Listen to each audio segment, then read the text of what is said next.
মাছের ডিমের দুর্দান্ত একটা রেসিপি। প্রথমবার যখন খেয়েছিলাম খাওয়ার পর বুঝতেই পারিনি যে এটা মাছের ডিম দিয়ে করা হয়েছে। এত মজার হয়েছিল, তারপর থেকে আমি প্রায়ই কিন্তু তৈরি করি। এখানে আমি ট্যাংরা মাছের ডিম নিয়ে নিয়েছি, একদম দেশি ট্যাংরা মাছের ডিমগুলোকে আলাদা করে ধুয়ে নিয়েছি। এখানে যে কোনো মাছের ডিমই নেওয়া যাবে। এখন চুলাতে একটা প্যান বসিয়ে 1 টেবিল চামচ সরিষার তেল দিয়ে তাতে 2 টেবিল চামচের মতো রসুন কুচি দিয়ে খুব ভালো করে ভেজে নিয়ে তারপর 1 টেবিল চামচ পেঁয়াজ কুচি দিয়ে দিয়েছি। 3-4টার মতো কাঁচামরিচ দিয়ে আবারও খুব ভালো করে নেড়েচেড়ে 1/4 চা চামচ করে লবণ হলুদ দিয়ে দিয়েছি। এখন আবারও বেশ কিছুক্ষণ ধরে নেড়েচেড়ে নিচ্ছি।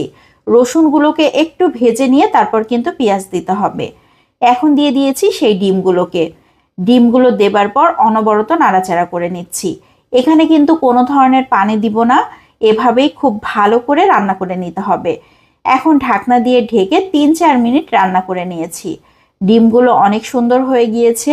ট্যাংরা মাছের ডিমগুলো কিন্তু একটু আঠালো টাইপের হয়, খুবই কিন্তু সুন্দর হয়, এত মজার খেতে। এভাবে ভাজি করলেও অনেক বেশি মজার হয়। আমরা সাধারণত এভাবে ভাজি করেই খাই, কিন্তু আজকে একটু ভিন্নভাবে উপস্থাপন করছি। এই রেসিপিটা খাওয়ার পর তারপর থেকে আমার মনে হয় শুধু এভাবেই তৈরি করি। খুব ভালো করে ভেজে ডিমগুলোকে ঠান্ডা হবার জন্য একটা সাইডে রেখে দিয়ে একটা পাত্রের উপর 3টা ভাজা শুকনো মরিচ লবণ দিয়ে ভেঙে নিলাম। বেশ কিছুটা পরিমাণ কাঁচা পেঁয়াজ কুচি দিয়ে দিয়েছি, সেটাও মাখিয়ে নিয়েছি। এখন দিয়ে দিয়েছি সরিষার তেল, খুব ভালো করে মাখিয়ে নিয়েছি। মরিচ পেঁয়াজের এই ভর্তাটা এমনিতেই খেতে কিন্তু অনেক মজার হয়। আর এখানে সেই ডিমগুলোকে অ্যাড করে দিচ্ছি। ডিমগুলোকে কিন্তু আমি খুব ভালো করে ভেজে নিয়েছিলাম, একদম খাওয়ার উপযোগী করে। এখন মরিচ পেঁয়াজের সাথে খুব ভালো করে চটকে চটকে মাখিয়ে নিচ্ছি। ডিমের এই ভর্তা এত বেশি মজার হয়, যারা খাননি তারা তো বুঝতেই পারবেন না। আমি বেশ কিছুটা পরিমাণ ধনিয়া পাতা কুচি দিয়ে দিয়েছি, আবারও চটকে চটকে মাখিয়ে নিয়েছি। ট্যাংরা মাছের ডিম ব্যবহার করেছি, এই জন্য একটু আঠালো টাইপের হয়েছে।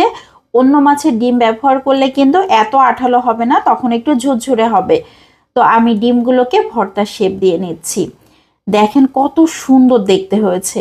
এখনই লোভ লেগে যাচ্ছে না, মনে হচ্ছে না গরম গরম ভাত নিয়ে বসে যাই। আমি তো সত্যিই আর লোভ সামলাতে পারছি না, এই জন্য গরম গরম ভাত নিয়ে বসে গিয়েছি। আগে খেয়ে নেই, তারপর অন্য কথা।